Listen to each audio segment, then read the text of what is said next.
Somebody hit the lights for me. We got to blaze through this next one. I spent the majority of I was trying to do an even time, but we spent the majority of our time talking about family. But if I had to choose between the two, I think that was probably the more important one for us to understand. All right, dating and marriage. All right. Well, obviously, everything I'm about to say is coming from a Christian perspective, and I got to really blaze through this. So I apologize if I'm not even going into much detail. And obviously, the purpose of dating from the Christian worldview is for marriage. That's the only reason we would date.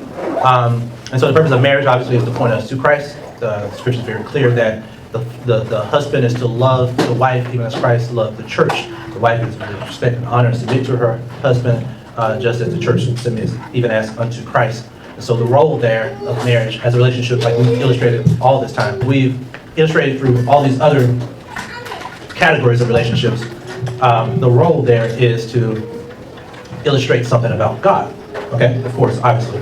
And so marriage mirrors the Trinity. It mirrors the salvation that Christ has brought forth for his church. The Bible's talking about two becoming one flesh. Christ talks about being one with the Father and one with us as well. And the one flesh aspect is true not just in relationship, but it's true practically as well. Like even your name becomes the same name. You live in one house together. You live in the same finances. Even physically become one flesh, if you know what I mean. So the one flesh aspect is meant to tell us something about who God is. So we're approaching dating. We might not get that much into marriage for the sake of time today. We're approaching this dating topic from the standpoint of vetting and preparing someone for marriage and preparing yourself for marriage. So what does the Bible say about dating? Nothing. Because in biblical time, that's it. Let's back up and go. In biblical times, people didn't date. In biblical times, marriages were arranged, and your parents picked who your spouse was going to be. You see that in Isaac and so on and so forth, right? It's very common where families would associate with itself, and the family was involved in making the decision of who your spouse was going to be. Boy, that sounds tough now. Hard for us to relate to that in our culture, but that's the way it was in biblical culture. So the Bible did not necessarily speak directly to dating, because dating didn't exist back then, any more than the Bible speaks to automobiles, because cars didn't exist back then. So it's not that, not all that. That doesn't mean that the Bible has nothing to say about. It doesn't mean that we can't take what the Bible has to say and apply it to dating. It just means that dating is not mentioned in the Bible. I did that because I knew it would get y'all's attention. All right. It's important for us to understand this as Christians, obviously, because you want a solid, healthy marriage, a solid, healthy relationship. Part of that, half that equation is yourself. The other half is the person you marry. And who you marry is the second most important decision you would ever make in your life. Obviously, the first one is choosing to follow Christ. But the second most important decision is the person you choose to marry. So it's you shouldn't approach this lightly. You shouldn't date lightly either. We talked about this already. Dating is a fairly new human phenomenon. When I was talking about arranged marriages, that's pretty common even now in other cultures, like present day in other countries. And it's always been the case for humanity, not just in biblical culture, but just in ancient culture, period. My projector got offline. It doesn't matter. So there's some things that you want to ask yourself, and I'm going to kind of just run through a lot of these, and some of them are going to be kind of all over the place. But when you're dating, you want to ask yourself a couple of questions. One of the first things you want to ask, number one, is this somebody I can look at every day for the rest of my life? And I know that sounds shallow, but it's not. Obviously, because the goal is marriage. So look, looks ain't everything. We can talk about that. Well, we probably won't because we don't have time. But if we had time, we could go on and on about why looks aren't everything. That doesn't mean that looks don't matter, all right? Especially to men, because men are visual. This is the person that you're going to be with the rest of your life, and presumably it's not fair. Why would you marry somebody and be with somebody for the rest of your life and then say, this is not what I want? Well, that's not fair to that person, because you could have picked whoever you wanted. You could have picked somebody that you did like, that you were attracted to. Another reason this is important, because you would probably expect me to say that the person's relationship with God is most important. But look, I'll be honest. If you look like, should I say a name? Okay, let's not say a name. But if you don't look attractive, let's just put it that way. I was going to say somebody's name, but if you don't look attractive, I'm not even interested in your relationship with God, because you ain't even getting first pass. You know what I'm saying? Like, it don't even matter. So it's like, we ain't getting past that, because I'm taking $200 and passing for gold. All right? So we ain't getting past that first conversation. So that's why it's important. But then, second to that, of course, the most important thing once you've established some form of attraction, is the person's relationship with God. What is the relationship with God, with Christ like? I don't mean a shallow relationship. I don't mean, oh, I believe in a higher power. I'm talking about a deep, abiding relationship with the living God. Is this person living off your relationship with God, putting on the front so that you'll be more entertained with them, or do they genuinely have a deep love for Jesus? And is there evidence and fruit of that? The Bible is very clear. And again, this is not necessarily, the Bible doesn't mention this in the context of dating, but we can apply it to the context of dating. The Bible is very clear about us being aware of false converts. What I mean by that is people who name the name of Christ, but their life show no evidence of belonging to Christ. And the Bible warns us about that for ourselves, right? And one of the ways that how are we to make that determination? How are we to know if we are among the people who give lip service to belonging to Christ, but don't actually, our soul is not in a state of salvation. Our soul is not in a state of grace. Because that's the case for lots of people. Millions of people believe they are saved and are not saved. They're not in a state of grace. The Bible gives us ways of being able to make that assessment about ourselves, and we can apply that with other people. What did Jesus say? Beware of false teachers. How would you know? You know them by their what? Fruit. You know them by the outcome of their lives.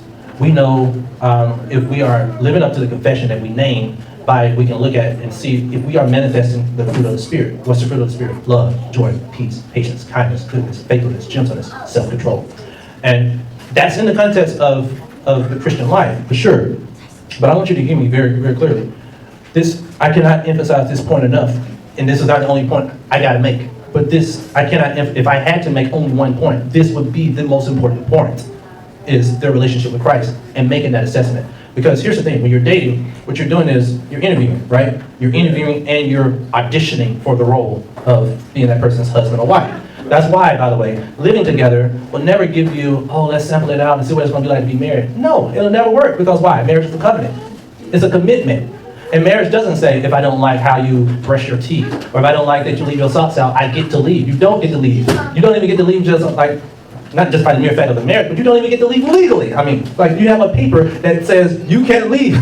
You sign this contract, right? And that's what marriage is. I'm committed to this regardless of what I see. Remember that whole want to be fully known and fully loved. And I'm afraid of what, if you really saw me, I'm going to put a face in front of you that maybe is partially me, but not really fully me, because if you really saw me, then you may not want me, or you may reject me, right? That's what we're all doing when we're dating. We're auditioning. We're putting our best foot forward.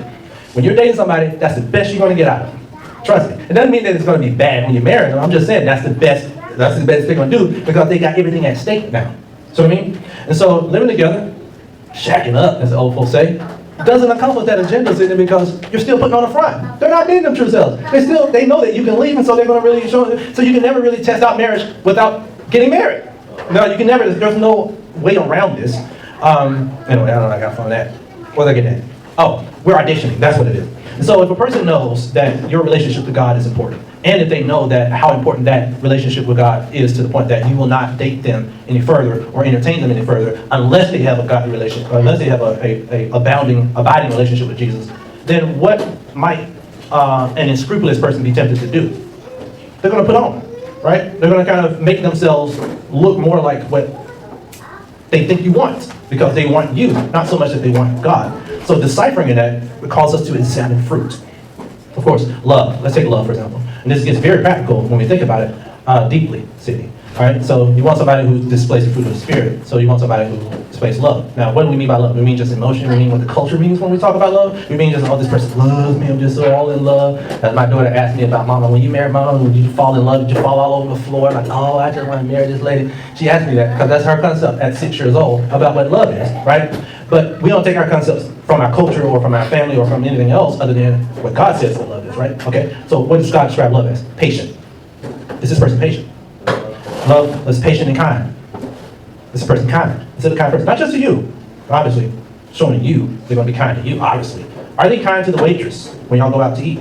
Are they kind to, just in general, is that a person a kind person? What kind of character do they have? That's what you really want to see. Particularly, how they treat you, of course, you got to pay attention to that. But you really should hone in on how they treat other people, because that's where it's all started. Let me throw a bar out that I got from Dr. Adrian Rogers. People think that actions really show who a person is, and they do to a certain degree, but people can manipulate their actions because they know you're watching. This is what you need to watch out for. Watch out for the reactions. The reactions are the things that catch you off guard. That's when you really show who you are. When things happen that they don't expect, look for their reaction. They're hot-tempered. Are they short-patient? Are they an unkind person, right? Love is patient and kind, does not envy. Are they an envious person? The difference between envy and jealousy. Jealousy is when I have what's mine, I want to protect it. Like my wife, I'm jealous of my wife, and rightly so, because she's mine. So that's jealousy. God calls himself jealous. Jealousy is not necessarily, it doesn't always have to be sinful, because jealousy means something belongs to you and I want to protect it, okay? So I'm jealous over my wife. Envy means, so jealousy means I want to protect, this is mine, I want to protect it, keep it. Envy means I like what you got, I wish I had it. I envy, that's the difference between envy and jealousy. Envy means you got what I want. It's yours, but you got what I want. Well, I wish I had that. That's envy. Is this person an envious person, or are they content with what they got?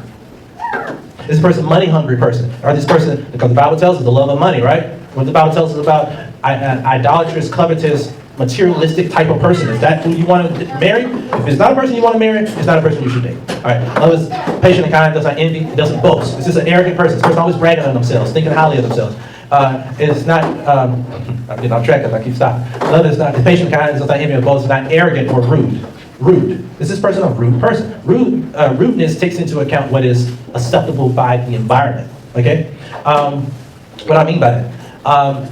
Well, if you go to a certain culture, I remember when I went to one country one time, they told us, hey, you don't do anything with your left hand. You don't reach your hand out to shake. They shake hands in that culture, but you never, ever, even if you're left-handed, you never, ever stick your left hand out to shake somebody's hand. It will be of the worst insult. You don't gesture with your left hand. You don't raise your left hand. You don't do nothing with your left hand. You're eating at home, you don't pass it. I said, what's the deal with the left hand? What's the problem with the left hand? Well, the left hand plays the role of toilet paper in that country. So you use the left hand to clean yourself when you go to the bathroom. That's understood in the culture. So you wash your hands, obviously, but that's how their culture is. I mean, it was a poor country. So if I stick my left hand out to shake your hand in that culture, then that's rude to them, right? It's not necessarily rude in the U.S. though. I mean, it's weird because most people are right-handed, but if you were to shake my hand with your left hand, I wouldn't take offense to that. You know what I mean? So not being rude, or to be loving rather, means that I take into account what is appropriate for the setting in which I am. It would be unloving of me to go around and sticking my left hand out or gesturing with my left hand in that culture, but it wouldn't be here. So I have to take into account what is appropriate in the setting that I am. Let's go back to dating. If I'm dating this person, I want to look at her and say, is this a person who can understand what's appropriate for the setting that we're in? Is this a rude person? All right? So it's not arrogant or rude, does not insist on his own way. This person always got to be right, got to insist on their own way, right? It's not irritable or resentful. Irritated, easily irritated is what Paul is getting at. Because, believe me, you want to live next to somebody like that? Always getting irritated? Always easily irritated? Boy, you setting yourself up for a disaster. Anyway, not irritable or resentful. Resentful means keeping a record of wrongs. Literally, in the Greek, that's what it means. Keeping a list. Always keeping a list of something that you know, like, so the idea is that I'm not keeping a list of all the things you've done wrong. Because, you ever been in a relationship with somebody, and you start arguing with them, and they bring up something from a long time ago, like, man, you still like, you know, like they bring that up. That's a resentment thing that's happening. They've kept a list in their minds that was convenient for them. They put it in their back pocket, figuratively speaking, and when it was convenient for them to argue with you about, they hammer you over the head with it and bring it back up and run it in your face. Love is not like that. Love doesn't do that, right? So it's not irritable, resentful. It's not, towards that wrongdoing, rejoices with the truth. Is this a person who, maybe they haven't done the thing that's wrong, but they enjoy mess? They enjoy seeing something wrong? Like they take pleasure in wrongdoing or watching somebody doing wrongdoing? Not loving. Love bears all things, believes all things, hopes all things, endures all things. In other words, love never fails, the Bible also says.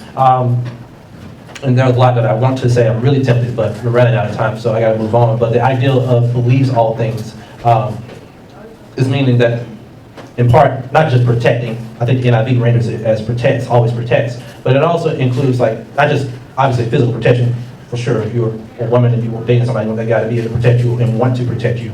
If he loved you, he would. But it means protection from a standpoint of how I see that person. And what I mean by that is, I'm going to believe the best about them. Okay, believes all things is synonymous with protection in a sense that I'm not going to assume the worst about you. So I can look at a behavior, and a lot of times people jump to conclusions, right? We all do it. And you can look at a behavior and then jump to a conclusion about what somebody's motive was, why they did that, like I can come home and, obviously this is not like the best example, but like suppose I was a person like this and I came home and the dishes were full and my wife left me a note to say, hey, can you do the dishes or something like that. I can interpret that a number of different ways. I can take offense or I can do whatever, right? But love chooses to believe the best, to assume the best until proven otherwise, in other words, right? And love endures. Love never gives up and say, hey, you know, no matter how many times you disappoint me, I'm never going to give up on you on the work that God is doing in your life, right? You ain't got it all together, but God is still doing work in your life. I'm going to still stick it out. All right, so anyway, so looking for fruit, looking for evidence that this person belongs to Christ. And that's just one fruit, love. Talk about joy. You want to marry you want to marry somebody who's joyful. But the ideal that we sometimes think to be holy or to be Christian means you walk around with a long face and you're all miserable and nobody wants that. Nobody wants to be around somebody who just sucks the life out the room, sucks the life out of you, right? I mean, I remember telling somebody, man, look, Jesus was the most joyful person that ever existed. Jesus was the most joyful person. Why? How do I know that? Because Jesus is the epitome of the fruit of the Spirit. And if one of the fruit of the Spirit is joy, then that means Jesus was a joyful person. You want to be around somebody who has joy. And joy is not always happiness. Now, nobody want to be around somebody who's always happy either. Like, man, I sit down with the Kevin Hart joke, man, I just lost my job, shut up, right? I mean, joy is different than happiness, but you want somebody who has a level of joy and satisfaction in God, and they can take the vicissitudes and all the different turns in life, right? What I was about to say is, this is just my own personal opinion, it's not the Lord, but me. But I think I got the wisdom of God when I say this. You want to marry somebody with a sense of humor. Somebody who don't take themselves too seriously, or date somebody. If somebody don't have a sense of humor, believe me, it will come back and you will regret it. Because life is tough enough, man. You got to be able to laugh. You got to be able to laugh. And part of this is my own personal experience of, a few months back, I stumbled across something that I wrote. I said to my wife, written to my wife, and I said something about her sense of humor that I like. And it's like, man, I do love it about my wife. You gotta have somebody you can laugh with, man. Life is gonna be hard enough as it is. I'm just being real with you, keeping it real. Don't marry somebody who got no sense of humor, bro, because it's just not gonna go well. Anyway, love, joy, peace. Peace, you know what that is. Patience, kindness, goodness, faithfulness, gentleness, self-control. Faithfulness, obviously, I don't need to explain to you why faithfulness matters, right? And a dating or person who's faithful, who do what they say they're going to do. Not necessarily won't run out and cheat on you. That's the bare, and that's less than the minimum, right? That's below the minimum. It's not cheating on you. A faithful person, what you're looking for is evidence. Remember, is this a person of the word? Not just not flirting with the opposite gender or whatever. Is this just overall faithful person? Do they do what they say they're going to do? Are they consistent? You know what I mean? Does the word mean anything? Are they faithful? All right, faithfulness, gentleness. It's not about me, but a lot of these things I keep talking about, I think about my own wife. This is one of the things I love about her, is that she can say some of the hardest things. I mean, the hardest things that I've seen her do with other people and with me, that no human being will want to hear, but she said it in such a gentle way. It's like, man, she's really gentle about it. And but that's the fruit of the Spirit. That's what I got to work on, because I'm more of a blunt person, right? I'm more of a, hey, look, this is what it is. God is helping me with that. I've gotten better. But gentle. Is this a person a gentle person? Do they consider how what their actions and their words will impact others? Not just you. You, of course, right? But how do they handle you? Are they gentle with you? Or they just come out with a sledgehammer of truth. Maybe they say what they saying is true. They just hit you with it. God is gentle. God doesn't give us what we deserve, and He doesn't tell us what we need to hear in a way that's the harshest way possible. He tells us what we need to hear, but He's gentle. All right. Self-control. I cannot express this one enough, but I have to move on with the concept. But this is important for men and women, but especially for women to take note of this, of the man's self-control. Why? Because the man is powerful. He's the more powerful of the two of you. Physically and in a lot of other ways, right? He has more strength emotionally. He has more strength physically, whatever. So it's important for him to have self-control.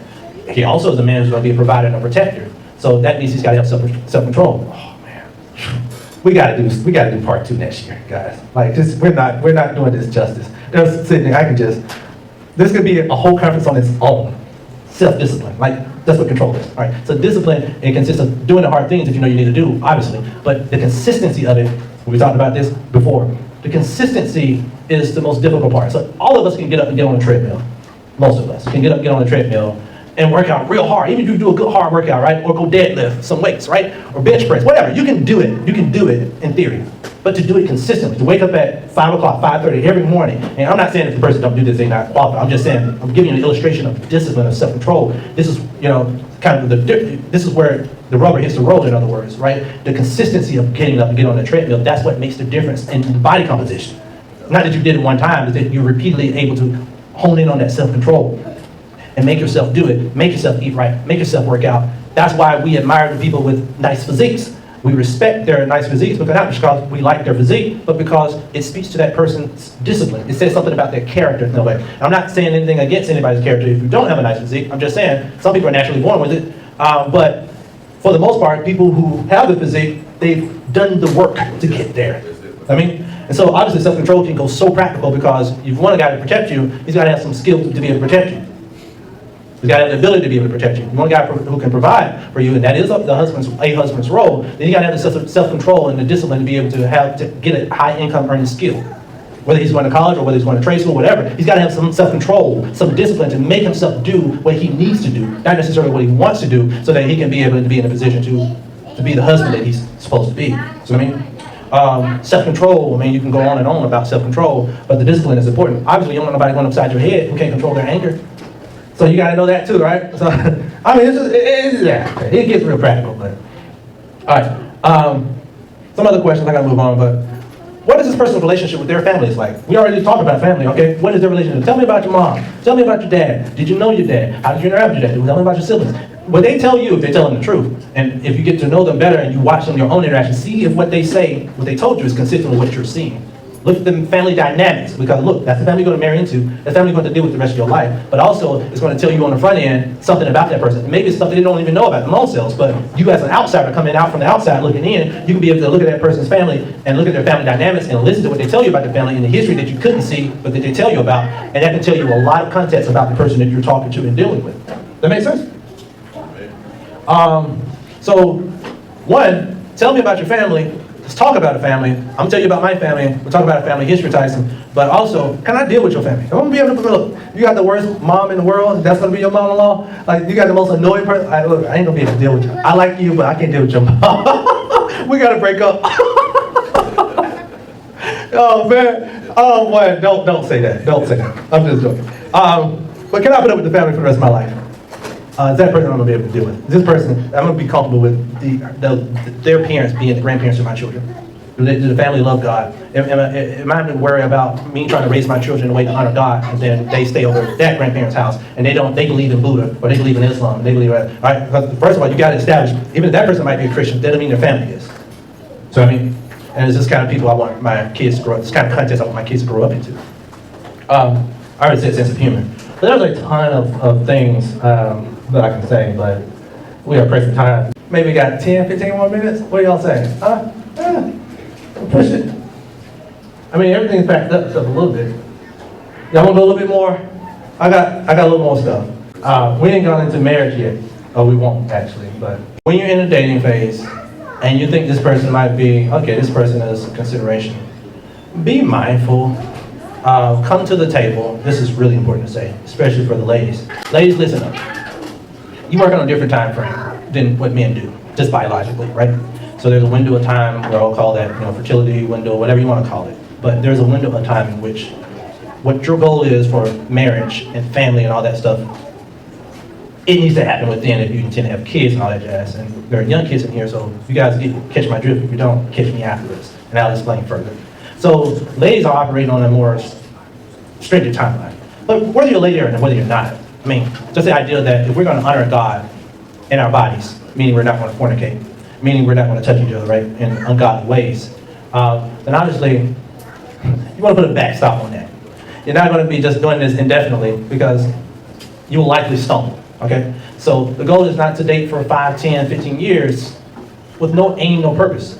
Look, if you're a Christian, the whole point of you dating is because I'm vetting you for marriage. That's my whole point. So I need to know up front, day one, what are your intentions? Like, do you intend to get married one day?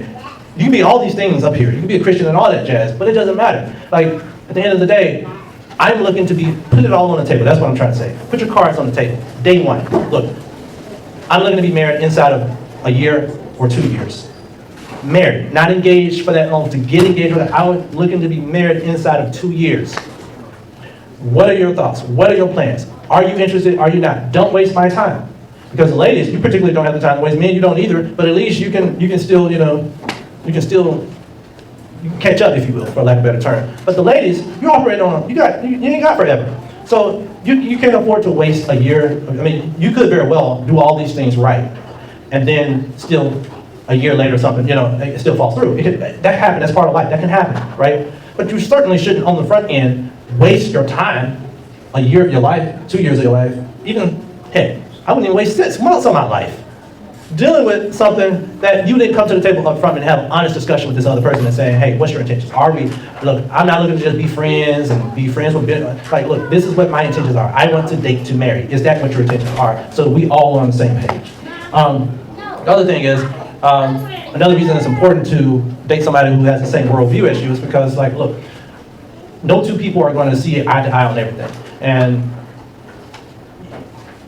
let's take me and my wife, for example, right? We might disagree about what qualified as a touchdown, whether or not a touchdown occurred. If we, using the football analogy and applying it to our marriage relationship, but at least we agree on what the rules are. You know what I mean? Like, we agree on what a touchdown even is. But when you have somebody who don't even have a reference point on what marriage should even be, you don't have the same reference point. You can't even begin to talk about whether a touchdown occurred because you ain't even talking about the same thing when you talk about a touchdown. You see what I'm saying? You don't even know what the rules, you don't agree on what the rules are. So you gotta come with somebody, or come to terms with somebody who agrees with what the rules are. These are the ground, these rules are back which we mutually agree to operate by, which is God's standard, God's word. My role is this, your role is that, right? So you need to talk to the person, talk about their expectations. Talk about what their expectation is for household chores. Talk about what their expectation is. Ask them up front, do you want kids? If you don't want kids, that's not something you can negotiate on. You have to jet. If you want kids and they don't, there's no in between. I want to say this one. Argue with them. Yes, you should not marry somebody if you have not known them long enough to have had an argument. And I don't mean a disrespectful argument. That's not, we should be doing that. But arguing just simply means we have a different viewpoint and we discuss it amongst each other. Arguing, most people think arguing means yelling, screaming, having a, ungodly type of behavior. That's not what an argument is. Even academically, people talk about arguing, right? It means that you and I have two different viewpoints. We start off with two different viewpoints, and we discuss it with one another, and we work it out, right? And it may be emotionally charged, that's okay. But we can still be respectful and be emotional. I can be angry, I can be crying, it can be whatever, right? But we can still be respectful and be emotional, but you need to see how this person argues. You need to see what kind of person, again, reactions show who the person really is. If you don't know a person unless you argue, you really don't know a person. From a relationship standpoint, at least, you really don't know them unless you argue with them. You see what kind of blows they throw. Do they, you know what I mean? Like, do they kind of, do they go under the belt? I'm serious. Do they go under the belt with stuff? Like what kind of person is you that helps you to know them? You need to know them long enough to argue, because don't think, if you haven't known them long enough to argue, you're nowhere near ready to marry them. I mean, you gotta have an argument all the time, but you need to have at least one good argument. One good argument. I remember that first argument. And we wasn't even dating that long. But you gotta have that one good argument, man. And that kind of tells you something about it. If you get past that, then you're like, okay, this is somebody I can work with, because you're gonna have some arguments. You're gonna have some disagreements on things. I see it this way, you see it that way. We gotta work this out. It doesn't have to be disrespectful. That's not what I mean. It shouldn't be disrespectful. All right, okay. Talk about, try to put it this delicately. Talk about intimacy expectations when the time is appropriate. That's something that I can go on and on about that. If the audience was appropriate, I can go on and on about that. But that's important. Don't dismiss that. We gotta have that now. Yeah. Thank you for the one brother out there who said amen. Agree with me. Talk about your health history. Talk about your social history. Talk about your dating history. We're talking about things to talk about now. Talk about family origin, any childhood trauma. Talk about money. And when I say money, I mean all around.